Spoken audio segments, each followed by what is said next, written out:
Hello and welcome to the podcast. I'm Kim. This is Kim's Wellness Space, and you are very welcome. So, today's title of the podcast is Your Perspective is Sabotaging Your Results. And I listened, I'm always listening to other people's podcasts, I'm always reading books, and all of a sudden, all of this information that I've been taking in this week has culminated in this sentence, really. And it's such a powerful one. And I think it's really important for us. So I'm going to kind of break it down. I've got two really good examples.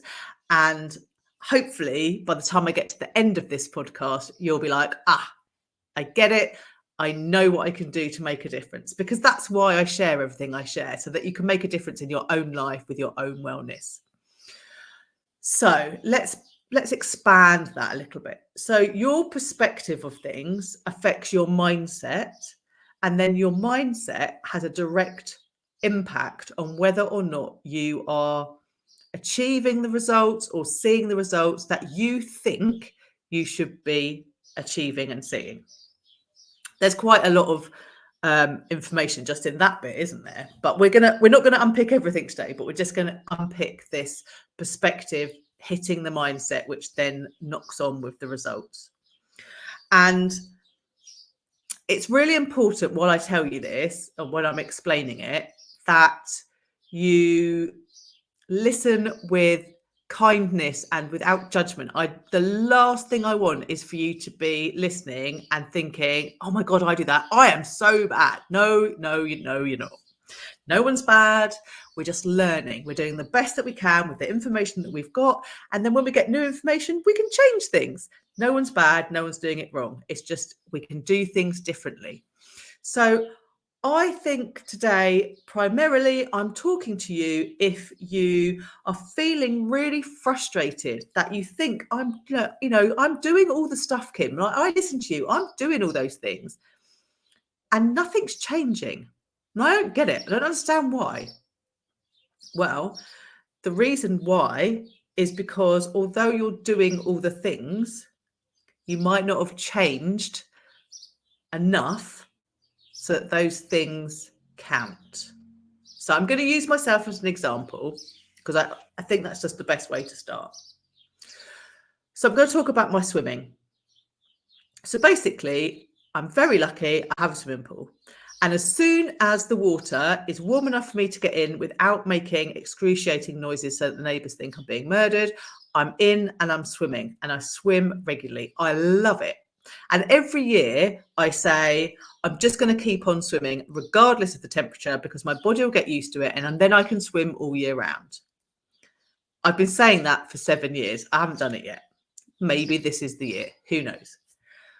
But what I do know is that when it starts to get really hot here, I drop off my walking for me. The dogs still get a walk, but it's short because it's hot. So it's early in the morning, late at night, and it's a quick one. But I drop that walking for me and I insert swimming. It's a completely different movement, but it's a movement that I love.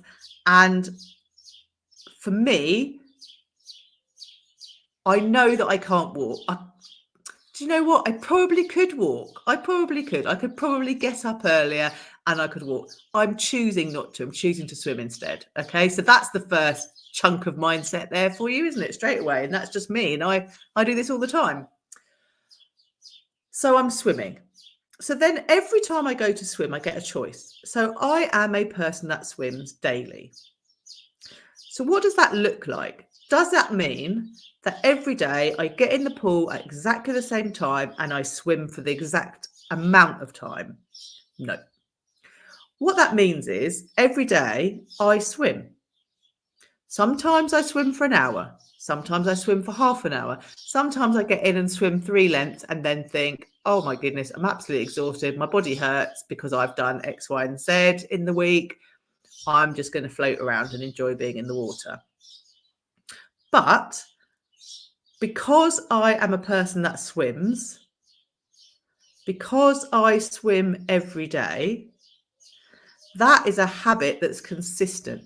And because I'm doing it every day, it builds and builds. So, all the time I'm doing all this stuff, I'm getting fitter, my body's getting used to it. So I can swim a bit faster or I can swim for a bit longer sometimes, not every day.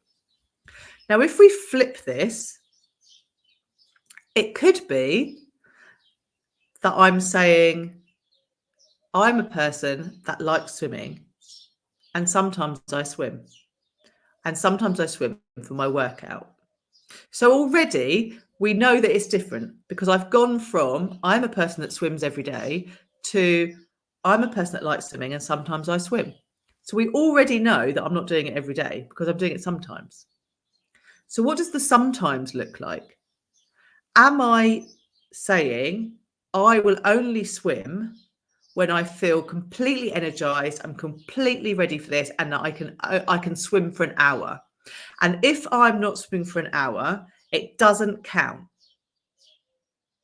So that means that on the days that I have decided I'm going to swim, because I swim sometimes, not every day, if I'm not feeling 100% energized, if I'm not feeling completely, raring to go with no aches from doing X, Y, and Z previously, do you think I am more likely to say, well, I know that today I can't swim for an hour, so actually I'm not going to swim. I'll wait and I'll do it tomorrow. And then maybe tomorrow I'm still feeling a bit tired because, let's face it, I'm a menopausal woman. I feel tired quite a lot of the time. Am I then going to say, I'm not going to do it this week. I'll wait till next week? Because I can do that because I'm a person that swims sometimes as opposed to I'm a person that swims daily. So already you can see that the consistency of one, I swim daily, regardless of what that swim looks like, I swim every single day. I am consistent. I'm in that water and I'm swimming. As opposed to I swim sometimes, which means that sometimes I won't swim for a week or maybe a month. And you can apply that to any workout. Like it could be walking, couldn't it? It could be lifting weights. It could be, so let's take yoga, for example. Again, I am a person that practices yoga every day.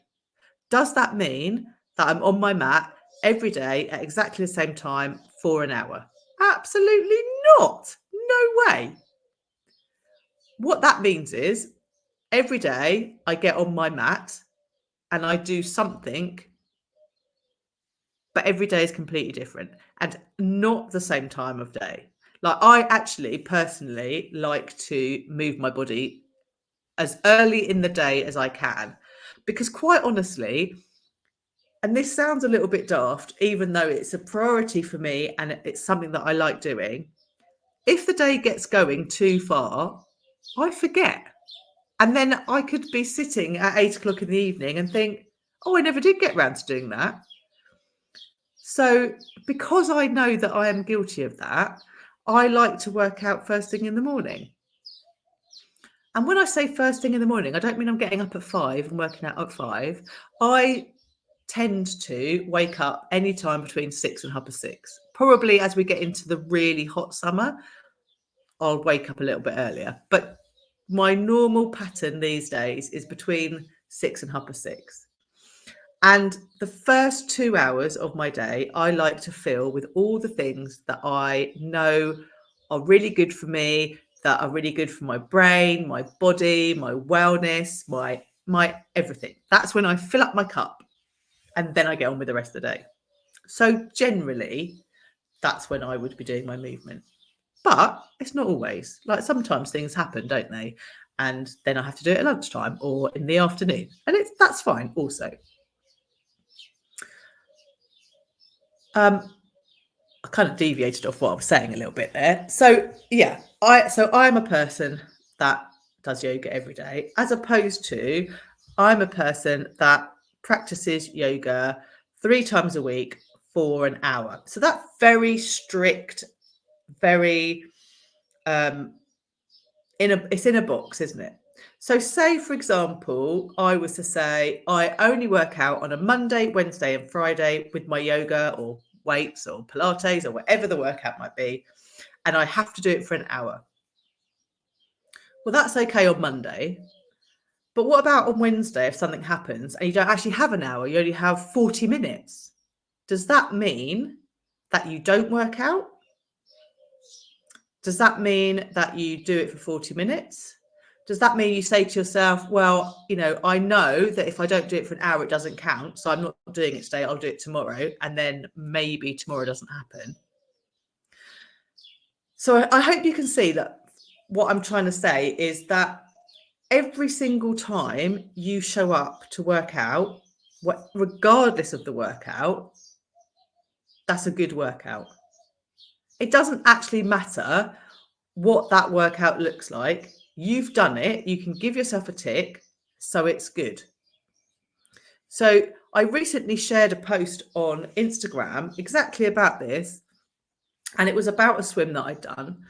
And, our world loves to track us. It loves to tell us it's celebrating us, but it's kind of a backhanded celebration because we get all of this other information built in with the celebration that, one, we might not understand. Two, it's not really in context with everything else. And sometimes we can just get hooked on data that isn't meant to not be a good measurement, but sometimes because of who we are or how we've lived or just how we're feeling that day, we might get knocked by it. So, for example, my watch tracks me when I swim. I like to do that because I like to see how long I've swum for.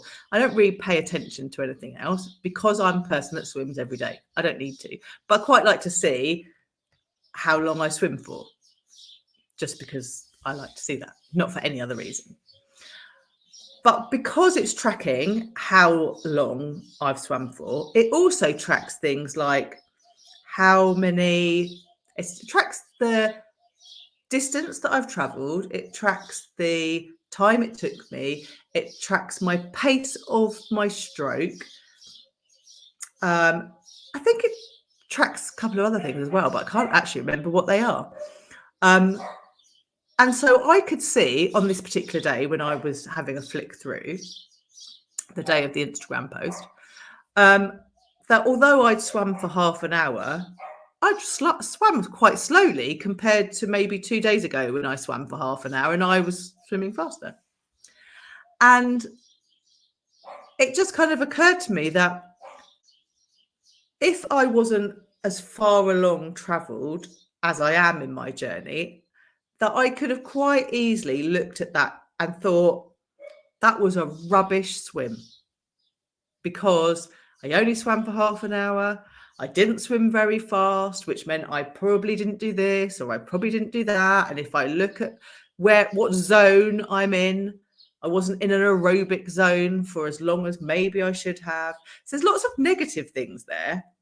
But actually, none of that really matters. What matters was I got in and I swam for half an hour. And that's brilliant because I'm consistent, because I'm a person that swims every day. All of the other stuff might be really, really important if I was going to swim in the Olympics or if I was going to do a triathlon and I needed to make sure that I was doing it in a certain time, or if I was just in a swimming competition, then that information is important. But I'm not swimming for any of that. I'm swimming because I love swimming. It's really good for me. It's good for my heart health. It's good for my brain and my mental health. I get my best ideas when I'm swimming up and down in the pool. In fact, to the point that really I think I need to take a notepad and pen out now because by the time I finish swimming, I've forgotten what I was thinking about. But the consistency of doing it every single day, that's the bit that is important. That's the bit that makes the difference. And that's the bit that maybe you are not focusing on. Maybe you're focusing on some of the other data that is not doing the best to boost you. Whereas just ticking the fact every day, I've worked out, or I've moved, whatever you want to call it, that is really good. I do want to just do a little note here that, of course, you do need rest days. And I'm not saying that you have to swim every day or walk every day, or, you know your body, you know what works. But what I am saying is that the consistency is what matters. And if you look back across your last month, how consistent have you been with your movement? Or how consistent have you been with your food? So if you're trying to lose weight, you have to be consistent with your calorie deficit. There is no point saying to me, oh, I'm absolutely brilliant Monday to Friday, but the weekend, I don't really take any notice. I just do whatever I want to do. Because I can tell you right now that all of the amazing, fantastic choices that you've made Monday to Friday, you are negating by whipping it up on Saturday and Sunday. Now, I'm not saying you have to restrict things. You absolutely don't. And I would much prefer you to have whatever you want on every single day of the week. I do not want you restricting Monday to Friday and then feeling that you've missed out on everything. So you have to have a good old binge on Saturday and Sunday, because that's not healthy and that's not what we're here for. We're here for consistency. But if you want to lose weight, you do have to be in a calorie deficit, and you do need to do it consistently. If you want to do it on Monday to Friday and not Saturday and Sunday, that's absolutely fine. And that is your choice. And you can do that. But that just means that it's going to take you much longer to get the results that you want to get, which also is absolutely fine, as long as you know that. As long as you know that. Because if you're being consistent 5 days a week and 2 days you're going, whoop, whoop, I'm having it all, and then you're getting cross with yourself because you're not seeing the results that you want, well, then you have to make yourself understand that your goal is further away because of the choices that you're making. Not a bad choice. It's just you have to be aware of it. Another really good example, I'm going to come back to the movement. Another really good example is, and I know that my client will not mind me sharing this information, was that we were chatting about steps. And did she have a step goal? Was she interested in having a step goal? We were having that kind of conversation. And she told me that she really liked walking. She felt like she walked quite often, but she didn't ever track her steps because she knew that she would fail. And so she didn't want to track them. And I was like, oh, that's quite interesting. So how many steps do you think you have to do? And of course, it was the 10,000, the magic number. And we all know now, don't we, that 10,000 steps, that was just a marketing campaign for pedometers. Absolutely fantastic marketing campaign, because we're still all talking about it. But we don't have to do 10,000 steps. We could do 8, could do 7,500, 5.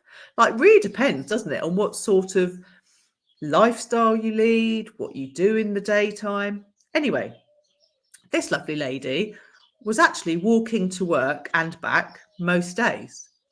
So I suggested to her that she set her tracker to 2,000 steps just to see how many she was doing.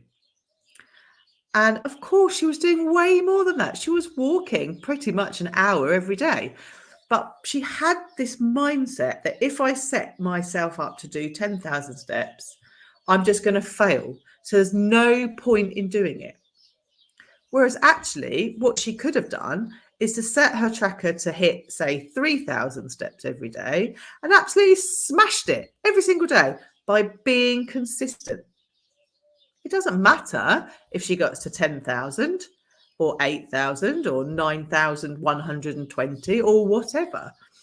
But it's the understanding that we need to use this data and these trackers as a positive for us to keep us going and not as a negative. It's exactly the same when we come to the scales, isn't it?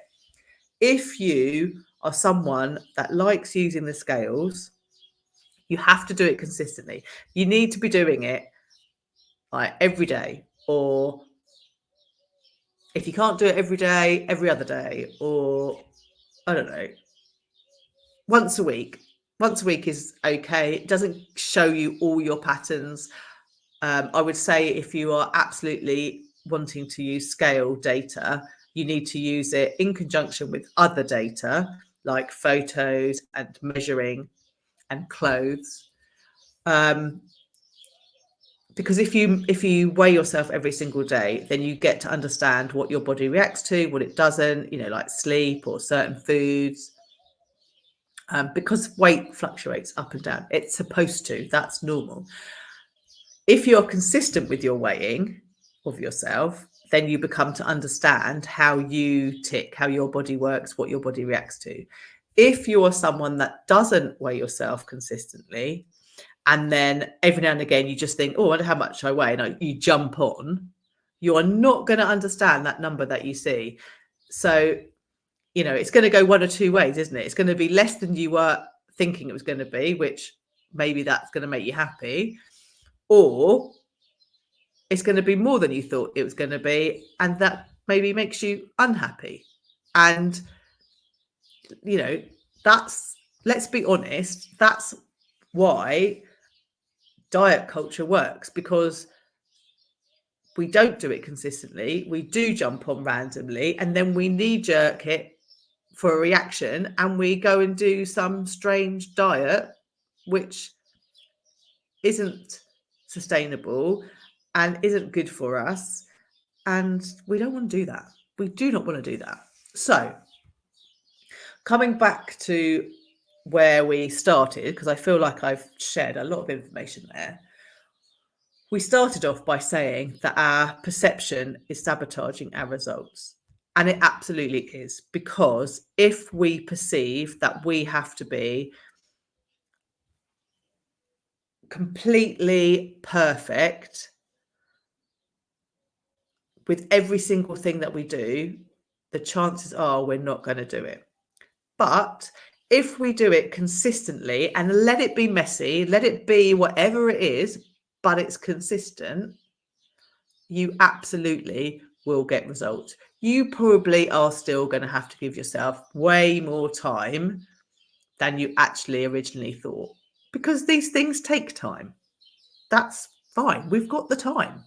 We don't need to do it all in 6 weeks. What would we want to do it in 6 weeks for? To get a beach body? No, we've already got one of them. We have beaches, we have bodies. To get a bikini body? No, we've already got bikinis and we've already got body. To be summer ready? Oh, I'm always summer ready. I love it when the sun comes out. There's no extra criteria. It's summer. Woohoo! So, yeah, bringing myself back down. Consistency always is absolutely key. And if you are listening and you think, yeah, I get it, I can actually understand what you're saying, I can see where I need consistency, and I can see where I'm chipping myself up now because the actions that I'm taking aren't actually consistent, and that's why I'm not seeing the results, you've still got a bit of puzzle missing, and that is the accountability. And how do you get accountability? You get it with me as a coach. You can get it in a community. There are lots and lots of different ways that you can get accountability, but most people that you are watching or being inspired by, or actually not watching, I always say that, I don't mean that, I mean following. Watching sounds creepy, doesn't it? Following. All those people that you're following or you're looking to for inspiration, all of those people have an element of support in some shape that's giving them accountability. Absolutely nobody does it all on their own, because it is really hard, and humans just need community. Humans work better with other humans.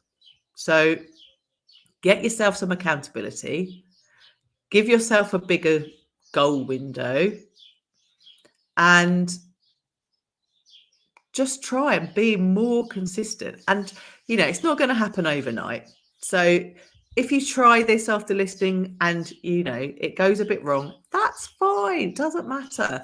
Just reset yourself and off you go again. You absolutely can do this. And if you can nail that perspective, nail that mindset so that you are a consistent person that does these actions to get the results that you want, you're going to get the results. Absolutely know you are.